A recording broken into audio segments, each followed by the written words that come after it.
गरीब परिवार पेड़ के पास बैठकर आरी से लकड़ियां काट रहा है तो वहीं गरीब भाई कटी हुई लकड़ियों की घिसाई का काम कर रहा है, जिनके साथ में लकड़ियों की सीढ़ी पर खड़ी होकर माँ बेटी अधूरे बने घर में कील ठोक रही है। मैं तो थक गई। पिछले 4 दिनों से हम यही काम कर रहे हैं। आखिर हमारा संघर्ष कब खत्म होगा? हार मत मानो और ये समझो कि भगवान हमारी परीक्षा ले रहा है। जिस दिन हमारा काम खत्म होगा उस दिन देखना हमारा संघर्ष भी खत्म हो जाएगा। कौन है ये परिवार जो पेड़ पर घर बना रहा है? और ऐसा क्या हुआ इनकी बेटी के साथ कि शादीशुदा होकर भी वो अपने मायके वालों के साथ इस हाल में है? आइए सारी बात जानने के लिए जानते हैं कहानी में थोड़ा पीछे। माँ, आपने कल सारे पैसे गहने भाभी को दिए थे रखने के लिए। अगर आपके लॉकर में पैसे गहने नहीं है तो इससे साफ पता चलता है ना कि चोरी भाभी ने करी है। आप प्लीज एक बार उनके कमरे की तलाशी लो।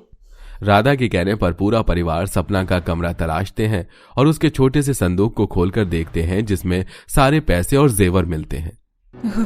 सही बोला है राधा ने, तू ही चोर निकली। मैं बहू के रूप में आस्तीन का सांप पाल रही हूँ।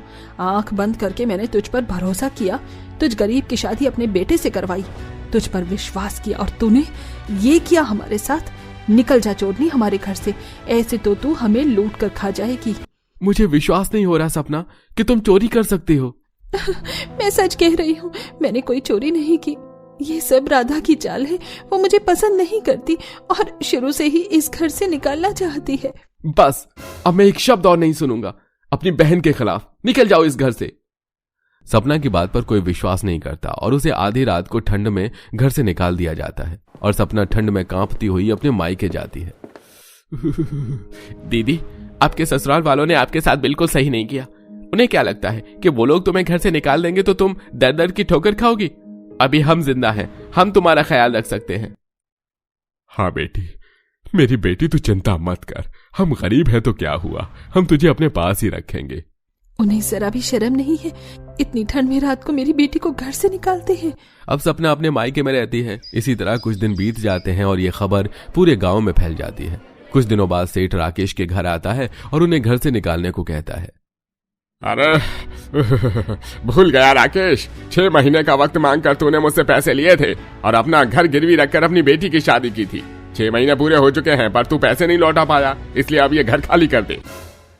गरीब लाचार परिवार के पास और कोई दूसरा चारा नहीं था, इसलिए वो लोग अपना एक आखिरी सहारा भी खाली कर देते हैं और राकेश अपने परिवार के साथ बहन सुमित्रा के घर जाता है। भैया, मैं इस ठंड में तुम्हारी मदद तो कर दूं, पर तुम्हारी मनहूस बेटी को नहीं रख सकती। अगर इसका मनहूस साया मेरे घर पर पड़ गया तो। अगर आपको हमारी मदद नहीं करनी दीदी तो ठीक है, पर मेरी बेटी को मनहूस मत कहो, वो मनहूस नहीं है। जब राकेश के परिवार को कहीं से मदद नहीं मिलती तो सपना अपने पति को फोन करती है और रोते हुए उससे मदद मांगती है। वीरेन जी, अब आपके अलावा और कोई नहीं है जो हमारी मदद कर सके। सपना, तुमने मेरा दिल, विश्वास सब कुछ तोड़ दिया है और अब मैं तुम जैसी चोर की मदद नहीं करने वाला। मुझसे मदद की उम्मीद मत रखो। ऐसे बुरे समय में वीरेंद्र भी अपनी बीवी और उसके गरीब परिवार की मदद नहीं करता, जिसके बाद रजत अपने पिता से कहता है। पिताजी, जहां से जंगल शुरू होता है उस जंगल के बाहरी पहाड़ी पर आपने एक पेड़ पर छोटा सा घर बनाया है ताकि आप जब लकड़ी काट कर थक जाए तो वहां जाकर आराम कर सके। हमारे पास रहने के लिए और कोई दूसरा रास्ता नहीं है। हमें आज रात इस ठंड में आपके उसी पेड़ घर में बैठकर बितानी पड़ेगी। रजत के कहने पर पूरा परिवार उस जगह जाता है और एक पहाड़ी पर बड़े से पेड़ पर एक छोटा सा कमरा बना होता है और वो लोग लकड़ी की सीढ़ी लगाकर जंगली जानवरों से बचने के लिए उस घर में जाकर आराम करते हैं। क्या दिन आ गए हैं। यह कमरा मैंने अपने आराम करने के लिए बनाया था ताकि जब मैं काम करके थक जाऊं तो ठंड से और जानवरों से बचने के लिए यहाँ आराम कर सकूं। पर आज देखो, हमें इसी पेड़ घर में रात गुजारनी पड़ रही है और इसकी भी छत टूटी है। हम इसमें ज्यादा दिन नहीं रह सकते। पापा, आइडिया। सबको लगता है कि मैं मनहूस हूँ, पर अब मैं सबकी गलतफहमी दूर करूंगी। हमारे पहाड़ पर बहुत सी फार्म हाउस और रिसोर्ट हैं जहाँ लोग घूमने और रहने के लिए आते हैं। वो भी लकड़ियों के ही बने होते हैं। हम उसी तरह यहाँ पर अपना पेड़ घर बनाएंगे। पर बेटा, आज आराम कर लेते हैं। बाहर बहुत ठंड है और देखो तुम्हारी माँ की तबीयत भी ठीक नहीं लग रही है। राकेश के कहने पर पूरा परिवार उस छोटे से घर में बैठकर रात गुजारता है। और अगली सुबह होते ही पूरा परिवार पास वाले जंगल जाकर लकड़ियां काट कर लाता है। इतने में वो सालों पुराना पेड़ घर टूट कर गिर जाता है, जिसे देख रजत उदास तो होता है, पर नया पेड़ घर बनाने के लिए उदासी भूलकर काम करने लगता है। वो किसी से लकड़ी घिसने वाला लाकर लकड़ी की घिसाई करता है, तो वहीं दोनों माँ बेटी मिलकर पेड़ के किनारे बड़े बड़े बैम्बू लगाते हैं और पेड़ के ऊपर लकड़ियों की नींव रखती हैं। और इसी तरह देखते ही देखते सुबह से शाम हो जाती है। पूरा दिन कैसे निकल गया पता ही नहीं चला। अच्छा, आप सब यहीं पर आराम कीजिए, मैं खाने का इंतजाम करके आती हूँ। कितनी ठंड लग रही है। राकेश जी, पोटली में से कंबल निकाल लीजिए। इस तरह ठंड से कांपते हुए पूरा परिवार पूरे दिन मेहनत करता है और पेड़ घर बनाता है और रात को खुली आसमान के नीचे कंबल ओढ़कर सोते हैं। देखते ही देखते एक हफ्ता बीत जाता है और आखिरकार उनका पेड़ घर बनकर तैयार हो जाता है। बड़े से पेड़ की अलग अलग टहनियों पर कमरे बनाकर वो लोग बहुत खुश होते हैं, पर पेड़ पूरा लकड़ी से बना था, इसीलिए खाना अब भी वो बाहर बनाते हैं ताकि घर जल न जाए। माँ, देख रही हो तुम, हमारा पेड़ घर बनकर तैयार है। अब हम इसी पेड़ घर में रहेंगे। पर बेटा, तूने तो कहा था कि पेड़ घर बनते ही इस ठंड में हमारा संघर्ष भी खत्म हो जाएगा, पर लगता है संघर्ष और शुरू हो गया है। खाना तो बाहर ही बनाना पड़ रहा है। इतना बोलकर विनीता सपना के साथ खाना बनाती है और पूरा परिवार खाकर अपने पेड़ घर में रात गुजारता है। और ये रात उनकी अब तक की सबसे अच्छी रात गुजरती है। समय यूं ही गुजरता है और वो लोग अपने पेड़ घर में हंसी खुशी रहते हैं। पर तभी एक रात दो लड़के उनसे मदद मांगने आते हैं।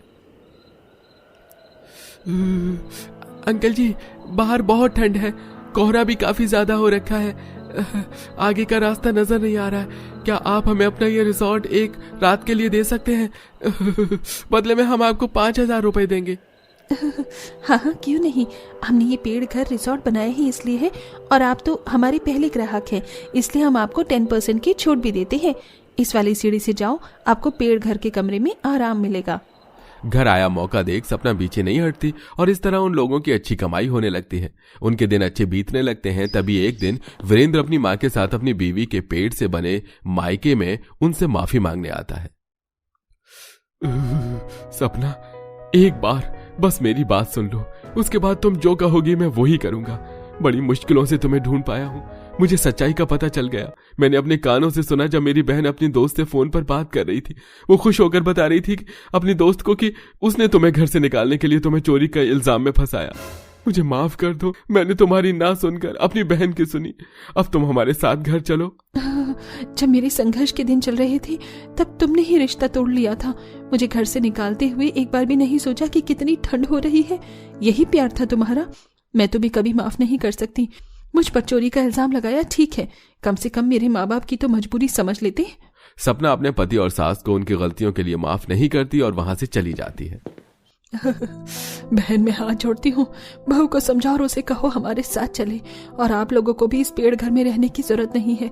हम सेठ को सारा पैसा दे देंगे, वो आपको आपका घर वापस कर देगा। बहन, अब यही हमारा घर है।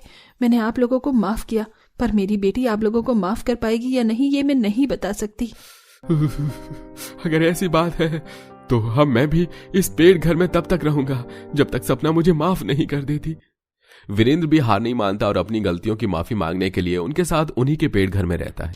इसी तरह कुछ दिन बीत जाते हैं और वीरेंद्र बिना बताए सेठ को सारे पैसे दे देता है और राकेश का घर छुड़ा लेता है। और कुछ दिनों बाद अंकल जी, मैंने आपका घर सेठ के हाथों से छुड़वा दिया है। अब आप लोग अपने घर में रह सकते हैं। और रही रिसोर्ट की बात, तो खुद यहाँ क्यों रह रहे हो? रजत है ना आपका ये बिजनेस आगे बढ़ाने के लिए। अब आप मुझे इजाजत दो कि मैं अपनी बीवी और आपकी बेटी को यहाँ से ले जा सकूं। सपना, अब तो मुझे माफ कर दो, मैंने अपनी भूल सुधार ली है। यह घर हमारी शादी की वजह से अंकल ने गिरवी रखा था, मैं सब जानता हूँ। हाँ बहू, अब मान भी जा। अब तो राधा को भी अपनी गलती का पछतावा है। बेटी, पुरानी बातों को भूल जाओ और माफ कर दे। अपनी माँ के कहने पर सपना अपने ससुराल वालों को माफ कर देती है और अपने ससुराल चली जाती है। जिसके बाद रजत अपने पेट घर रिजॉर्ट का काम संभालता है और राकेश अपने परिवार के साथ फिर से अपने छोटे से घर में आ जाता है। अनीता अपनी 5 बहू, एक पोता और 5 बेटों के साथ छोटे से घर में रहती है। अनीता अपने पूरे परिवार से कहती है, आखिरकार मेरी जिम्मेदारी पूरी हो गई। मैंने अपने 5 बेटों की शादी कर दी। अब मैं अपनी हर जिम्मेदारी से आजाद हो गई। लेकिन माँ, अब हम यहाँ और नहीं रह सकते। ये तो क्या कह रहा है? तुम 5 की शादी हो गई है, कल ही पांचों बहू आई और अब तुम पांचों ये क्या बकवास कर रहे हो? माँ, आपने हम पांचों की शादी अपनी मर्जी से करवाई है। हम पांचों ऐसी गवार लड़कियों से शादी करना भी नहीं चाहते थे। आपको पसंद थी लड़कियां, इसलिए आपने करवा दी। हमसे एक बार भी नहीं पूछा, ना हमको बताया। मैं तुम पांचों की माँ हूँ। तुम पांचों के लिए अगर मैंने कोई फैसला ले लिया है तो इसमें जरूरी है क्या मैं तुम्हें बताऊं? तुम पांचों भी तो अपनी माँ की बात को मान सकते हो ना? माँ, हम मान सकते हैं और हमने मानी भी है, लेकिन आपने एक भी बार हम पांचों के बारे में तो नहीं सोचा। अरे हम पांचों कम ही सही लेकिन पढ़े लिखे तो है ना। लेकिन आपने एक भी बार ये नहीं सोचा कि हम थोड़े बहुत पढ़े लिखे हैं तो हमें थोड़ी सी तो पढ़ी लिखी लड़की चाहिए होगी नहीं। अपने गवार लड़कियों से आपने शादी करवा दी और अब हम इन गवारों के साथ नहीं अपनी जिंदगी खराब कर सकते।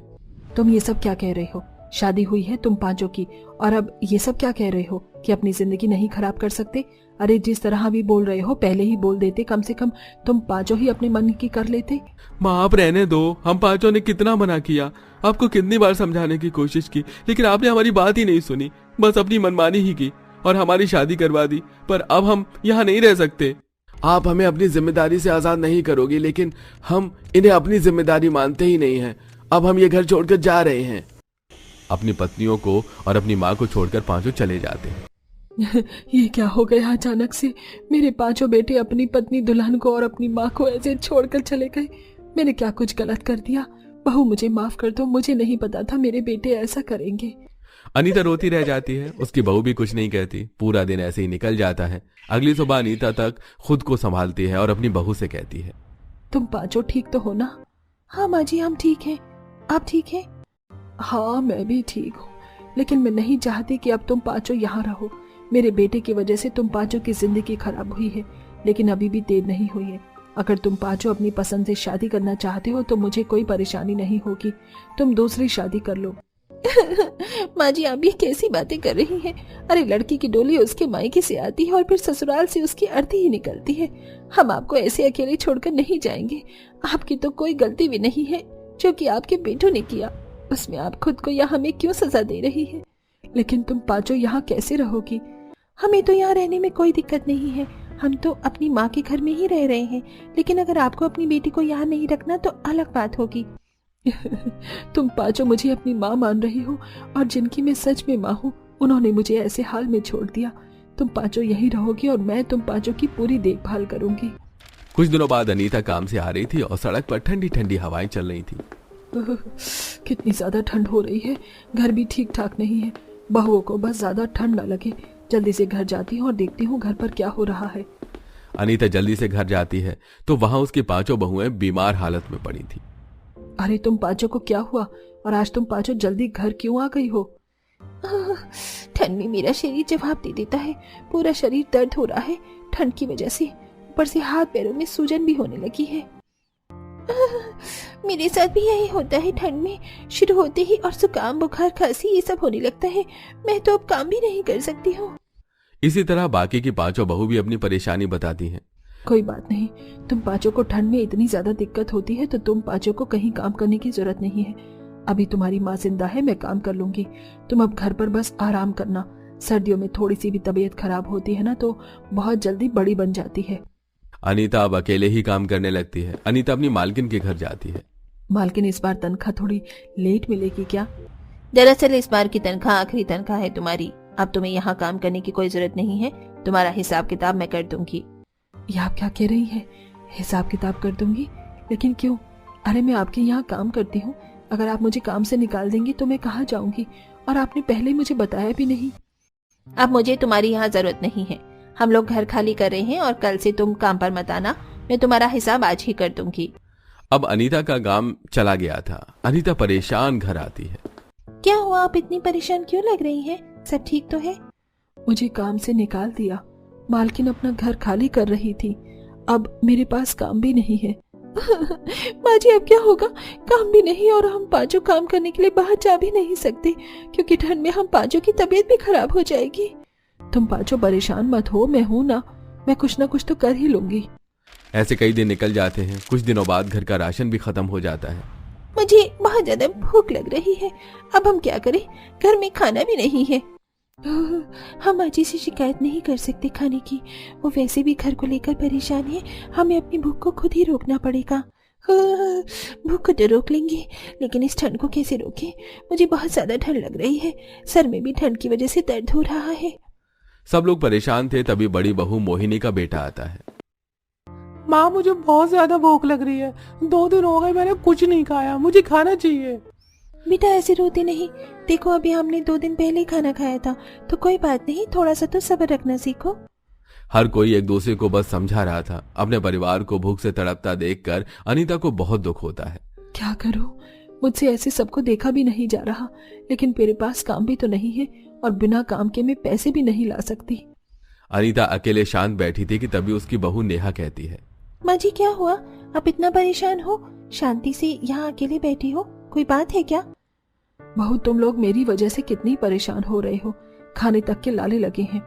तुम भूख से तड़प रही हो और मैं तुम्हारे लिए कुछ कर भी नहीं सकती। माँ जी, आप पहले ही हमारे लिए बहुत कुछ कर रही हैं। अपने बेटे की सुनकर आप उनके साथ भी जा सकती थी, लेकिन आप अपनी बहू को साथ दे रही हो, उनके लिए इतना कर रही हो, ये क्या कम है? लेकिन तुम पांचों कब से भूखी भी तो हो। माँ जी कोई बात नहीं, भूख भी बर्दाश्त है, लेकिन आप उदास मत होइए। कई दिन निकल जाते हैं और अब छोटी बहू काजल की तबीयत खराब होने लगती है। मुझे बहुत चक्कर आ रहे हैं, भूख के मारे मेरा शरीर कमजोर हो गया है। भगवान, ये क्या हुआ? मेरी बहू की हालत खराब हो रही है, मैं कुछ कर भी नहीं पा रही। तुम पांचों चिंता मत करो, मैं आसपास से कुछ खाना मांग कर लाती हूँ। अनीता आस पड़ोस में खाना मांगने जाती है, लेकिन उसे कहीं भी खाना नहीं मिलता। मैं कैसी बदनसीब हूँ, अपनी बहू को मैं 2 निवाला भी नहीं खिला सकती। अब मैं खाली हाथ घर पर कैसे जाऊँ? अनीता खुद को कोसते हुए जैसे तैसे घर चली जाती है, लेकिन उसकी कोई भी बहू उसे कोई सवाल नहीं करती। मेरी बहू को पता है कि मैं खाना नहीं लेकर आई, इसलिए वो कोई सवाल ही नहीं कर रही, लेकिन मुझे अपनी बहुओं की ऐसी हालत देखी नहीं जा रही। दादी, आप खाना लाई हो ना? नहीं बेटा, लेकिन मैं तेरे लिए जरूर खाना लाऊंगी। पूरा परिवार भूख से तड़पते हुए ठंड में रो रहा था। 3 दिन निकल जाते हैं। रात के समय सब उदास बैठे थे। मैं क्या करूं, मुझे कुछ समझ ही नहीं आ रहा। सब लोग बैठे थे कि तभी अनीता के 5 बेटे घर आते हैं। तुम 5 अब यहाँ आप क्या करने आए हो? माँ, हमें माफ कर दो, हमसे बहुत बड़ी गलती हो गई। जिस समय हमें आप सबका साथ देना चाहिए था, तब हमने आप सबको अकेला छोड़ दिया। अब हमें अपनी गलती का एहसास हो गया है। हम यहाँ से तो ये सोच कर गए थे कि हम अपना नाम बनाएंगे, काम करेंगे, लेकिन हमें अपने कर्मों का फल मिल गया। अगर सच में कर्मों का फल मिल गया तो 5 बहुएं भूख से तड़प रही हैं। बच्चा भूख से तड़प रहा है, उन्हें खाना खिलाओ। 5 तुरंत बाजार से खाना लेकर आते हैं। अनीता अपनी 5 बहू को अपने हाथ से खाना खिलाती है। आखिरकार मेरी 5 बहुओं की भूख शांत हो ही गई। इसी के साथ अंत में 5 बेटे के आने के बाद सब ठीक हो जाता है और 5 बहुओं की भी भूख शांत हो जाती है।